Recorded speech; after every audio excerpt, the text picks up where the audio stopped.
In 1971, the New Hampshire legislature changed the slogan on their license plates from Scenic New Hampshire to the state's fiery motto, "Live free or die." One particular resident, George Maynard, was troubled. He didn't believe in freedom over everything. As a Jehovah's Witness, George believed that God-given life was the most important ideal. So one day he took red tape and covered over the slogan. Soon his car was ticketed. George refused to pay, and the tickets piled up. Eventually, he was brought before a judge and sentenced to 15 days in jail. As George later explained, if you don't want to live free or die, you go to jail in New Hampshire. In American discourse, so much emphasis is placed on freedom that it can be easy to forget that there are other values. But in the Jewish tradition, like in George's, there are higher ideals than freedom. In the Torah, God declares, "I have put before you life and death, blessing and curse. Choose life, so that you and your offspring might live." And how do we choose life? The very next verse tells us, by loving the eternal your God and heeding God's commandments. We choose life by fulfilling our obligations to God, to each other, and to this world. Rabbi Shimon Bar Yochai tells the story of a group of sailors on a boat. One lays down his oar, pulls out a hand drill, and starts making a hole in the bottom of the boat. "What are you doing?" shout the other terrified sailors. "What?" he responds. "I'm only drilling under my seat, not yours." The sailors reply, "That may be so, but when the water comes in, it will drown us all." Rabbi Shimon understood that living means sharing the boat with other human beings, that our fates are all inextricably linked. When we pretend otherwise, we risk death, not just for us, but for everyone in the boat. The New Hampshire state license plate declares, "Live free or die." The Jewish tradition demands, "Choose life." With that in mind, I can only give the New Hampshire state motto 2 out of 5 stars. If there is one tool that has been most useful to me in this pandemic, it is the user review. If you want to pick a restaurant for takeout or decide what show to binge next or choose among seemingly identical sweatpants on Amazon, you got to read the reviews. And if you don't have time to read the reviews, thank God for the 5-star scale. The concept of rating on a scale of 1 to 5 stars has been around since the 1950s, but it became ubiquitous when Amazon introduced user reviews, and suddenly all of us became critics. As the author John Green notes, the 5-star scale has become a kind of background hum in our daily lives. For me, the background hum of the pandemic hasn't just been user reviews. There is a question that has been constantly gnawing at me. What do we owe each other? These 18 months have called us to reckon with the ways we care for ourselves and our neighbors and the world. And I have been blown away by the compassion I have seen from this community. I have marveled watching you show up for each other even from a distance. And yet, there have been times these past 18 months when compassion has felt countercultural. The voices that conflate caring with weakness and venerate freedom above all other ideals are getting louder. But we know better. We have shown time and again that we believe it is good to care about each other. It has not been easy. There have been times when there was conflict amongst our obligations to ourselves, our families, and our communities. Balancing these obligations has stretched our hearts. And I have muddled my way through just as you have. Along the way, I have found certain texts and traditions to be helpful as I navigated these questions. I would like to share some of them with you in the hopes that they will replenish your desire to show up for each other as you have throughout this pandemic. And because I want these texts to be as indispensable to you as they have been to me, I will offer them in the format that has become indispensable in all our lives. So here are my thoughts on the ways we are responsible to one another in the form of user reviews. Review number 2. pandemic pods. As the first spring of the quarantine rolled around and my family was going stir-crazy, we started to hear more and more about pandemic pods, small groups of friends or a few families that agreed to see each other exclusively. These so-called quarantines were a way to have your cake and not get sick from eating it. By agreeing on a couple of ground rules and expectations, you could finally see some friends again and feel fairly safe. For many, these pods were a lifeline. Loneliness is endemic in the pandemic, and it poses its own mental and physical health risks. Pods seemed like an answer to our prayers. Ultimately, we chose not to join a pod because of the potential complications. People in pods had to negotiate difficult conversations about their exposure and risk tolerance. There were breaches of trust and resentment over each other's choices. And there was a question about the extent to which pods really protected anyone. New York Times columnist Farhad Manjoo decided to contract trace himself to see how many people he was really connected with. He was working from home, and he and his wife were barely seeing people socially, but his kids were in a learning pod with 7 other students. By the time he tracked down the exposure of those kids and their siblings and their parents, he saw that his tiny pod connected him to over 100 people. Manjoo wrote, "For months I've been linked to 24 strangers, just a few ill-timed coughs away from COVID, and all the while I've been none the wiser." Podding strives to make our world very small. Podding imagines Rabbi Shimon's boat with only a few people in it. But global crises like pandemics and climate change mean that the person drilling into the boat may live on the other side of the world. Never have I been more aware of the ways my fate is bound to the fates of every other human. In truth, our boat, our pod, is the entire planet. Harvard psychologist Joshua Green has theorized that our moral brains evolved for small group cooperation, for solving small boat problems. A tribe of hunter-gatherers needed to work together to share resources. But our earliest ancestors knew only their tribe and maybe the tribes in the next valley over. Our brains did not evolve for thinking on a global scale. It is hard for us to fathom that the human race is our tribe. Our Jewish ancestors understood this tension. The Talmud teaches we feed the non-Jewish poor together with the Jewish poor, visit their sick together with our sick, bury non-Jewish dead as well as Jewish dead for the sake of darchei shalom, the ways of peace. In the rabbis' world, their commitment to their Jewish neighbors was unquestioned. This was their tribe, and they felt responsible to each other. But they also had non-Jewish neighbors, and it was not entirely clear if their responsibilities extended that far. The Talmud answers unequivocally, yes. We are commanded to expand our circles of concern and identify when our neighbor is poor or sick or dying, even when that neighbor is very different from us. And why? For the sake of darchei shalom, the ways of peace. For the early rabbis, this was not some feel-good slogan. This was the essence of Jewish living.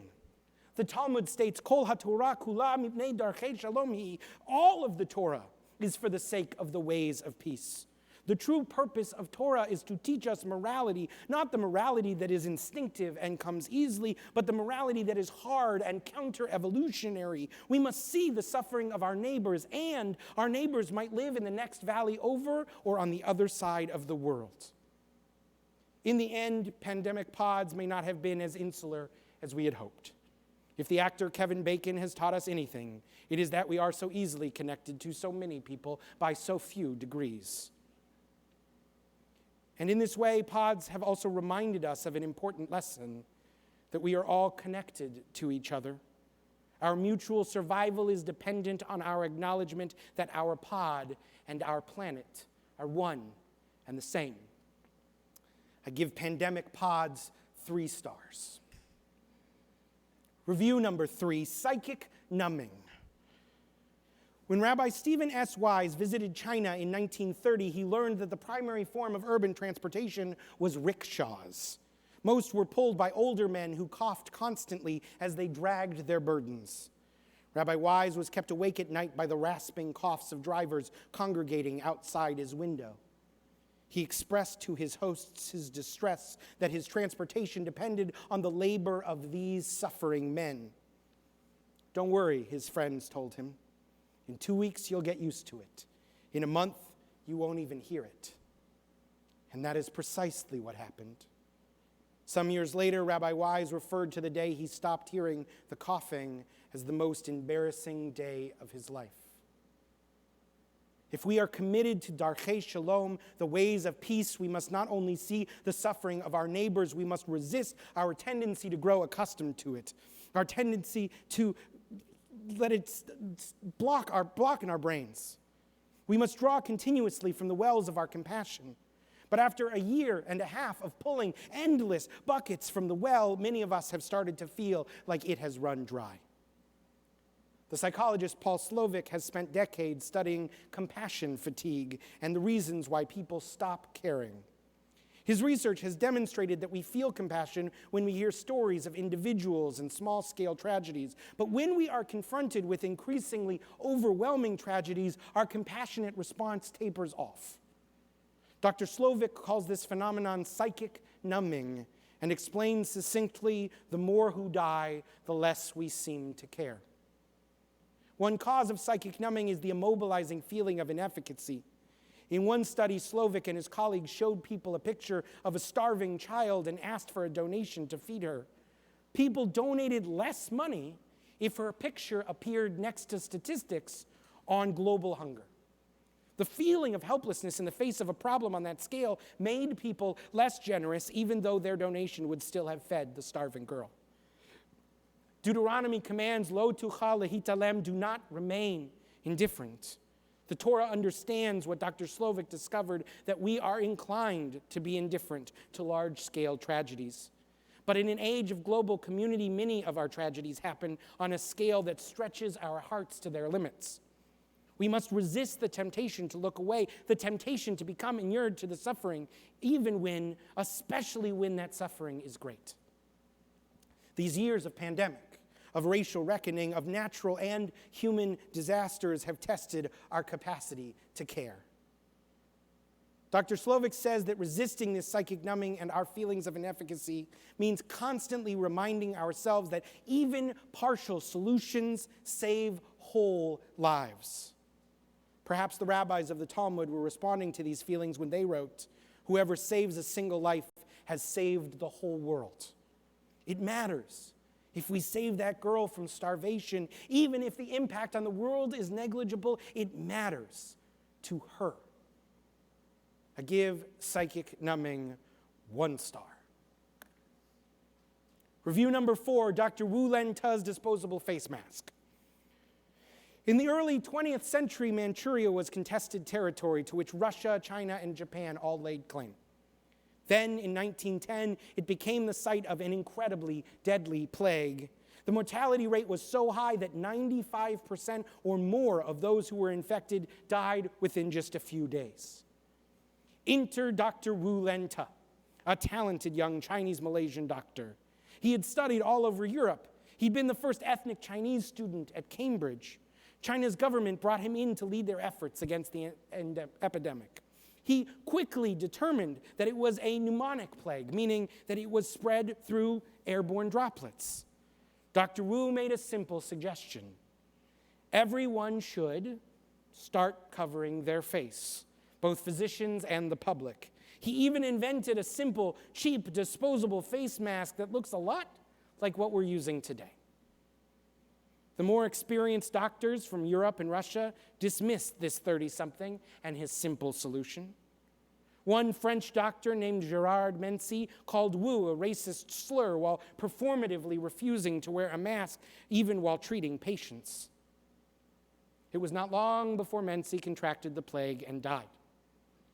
After that, people listened to Dr. Wu, and in just 7 months, masks helped put an end to the plague.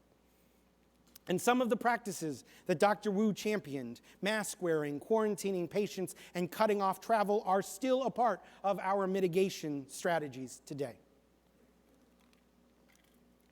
What was true in Dr. Wu's day is true again in ours. Masks have become controversial. In state houses, courthouses, and Facebook pages across the country, Americans are debating, should we have the right not to wear a mask?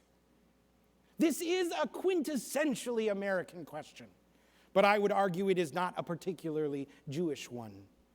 Rabbi Joseph Telushkin teaches that Jewish law focuses on obligations. American Jewish jurisprudence focuses on rights. For instance, according to American law, if Olympic swimmer Katie Ledecky was walking past a pool and saw a toddler drowning, she would be within her rights to keep on walking.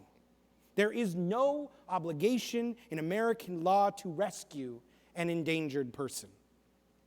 But Jewish law is oriented differently. The laws of the Torah do not define the boundaries of our freedoms. Rather, they define the terms of our obligations, both to God and to each other. The concept of pekuach nefesh, saving a life, obligates us to save someone else using just about any means necessary aside from putting ourselves in mortal peril. Thus, a person who cannot swim should not jump in to save the drowning toddler, but a competent swimmer must.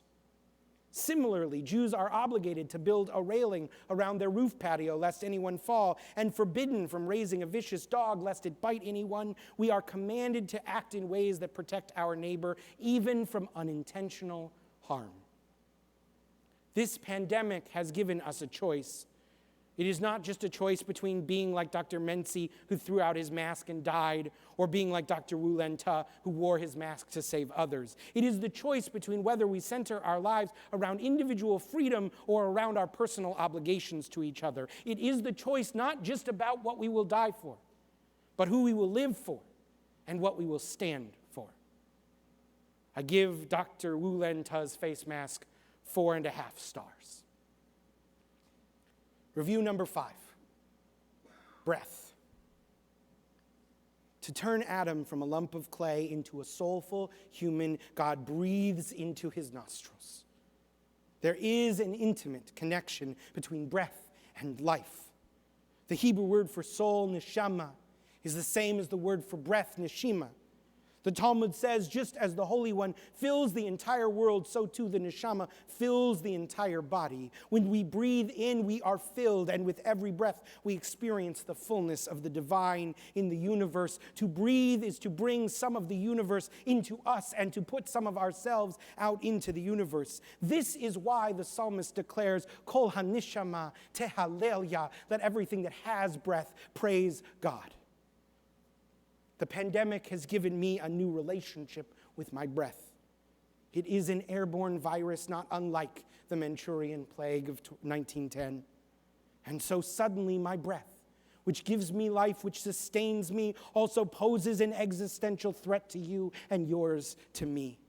COVID-19 affects people's lungs. It starves them for breath, for their very life force. Gone is the illusion that our breaths are separate, that our lives are separate. When I am breathing in, I am breathing some of the you that you breathed out into the universe. I am breathing particles of breath that started their journey on the other side of the world. Breathing is a constant lesson in our interconnectivity.